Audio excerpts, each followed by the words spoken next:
যে কথা বলে এসেছিলাম সে কথা রাখতে পারিনি দয়াময়। মায়া পিশাচি এমন ভাবে গ্রাস করেছে আমাদের, সারাদিন মায়ার পিছনে ছুটতে ছুটতে দিন অন্তে তোমার বদন দর্শন করার সময় আমাদের নেই। মোহ মায়ায় আবদ্ধ হয়ে কখন যে গোটা দিন ফুরিয়ে গেল দয়াময়। তাই তুই শুনেছি তুমি দয়ালে, তুমি পতিত পাবন, তুমি করুণাময়।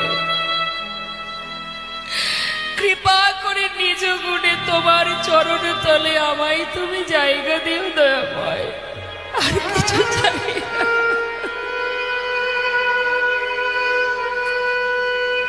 নিজের জন্য চিন্তা করো, ভাবো কি করা উচিত আমার, আর কি বা করে চলেছি। এই পৃথিবীতে মনুষ্যকুলে জন্ম পেয়ে শুধুমাত্র সংসার করব বলে তো আসিনি মা।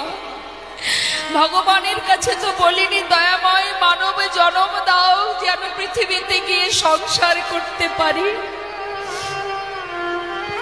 এটা একটা বিচিত্র নাট্য মঞ্চ, যেখানে সবাই দিনের পর দিন অভিনয় করছি আমরা, শুধু দায়িত্ব আর কর্তব্য পালন। কখনো কন্যার অভিনয়, কখনো স্ত্রীর অভিনয়, কখনো মায়ের অভিনয়, কখনো ঠাকুমার অভিনয়। কিন্তু অভিনয় মঞ্চে যারা অভিনয় করে তাদের যেমন সময় ফুরিয়ে গেলে আপন গন্তব্যস্থলে ফিরে যায়, আমাদেরও ঠিক তদ্রূপ যেখান থেকে এসেছি সেখানেই আমাদের আবার ফিরে যেতে হবে, এটা চিরন্তন সত্য। তাহলে ফেরার পথটা যদি আমরা ভুলে যাই, পথ যদি ভুলে যাই মা, সঠিক গন্তব্যস্থলে পৌঁছাতে পারবো?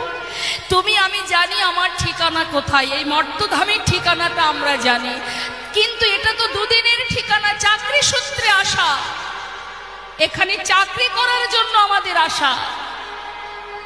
কি চাকরি? ভগবানের দাসত্ব বৃত্তি করা, কারণ আমাদের একটাই পরিচয়, আমরা তার দাস। আমাদের প্রত্যেকের একটাই পরিচয়, একথা মহাপ্রভু বলেছিলেন কাকে? সনাতন গোস্বামীকে। সনাতন গোস্বামী জমিদারি পরিত্যাগ করে একটা কম্বল হাতে করে নিয়ে ঘর ছেড়ে পথে নেমেছিলেন।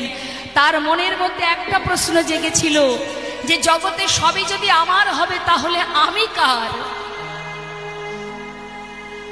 আর এই প্রশ্নের উত্তর জানার জন্য ঘুরতে ঘুরতে যখন সে জানতে পারলেন যে মহাপ্রভু কাশীধামে রয়েছেন, দেরি না করে সেই কাশীধামে পৌঁছালেন সনাতন গোস্বামী।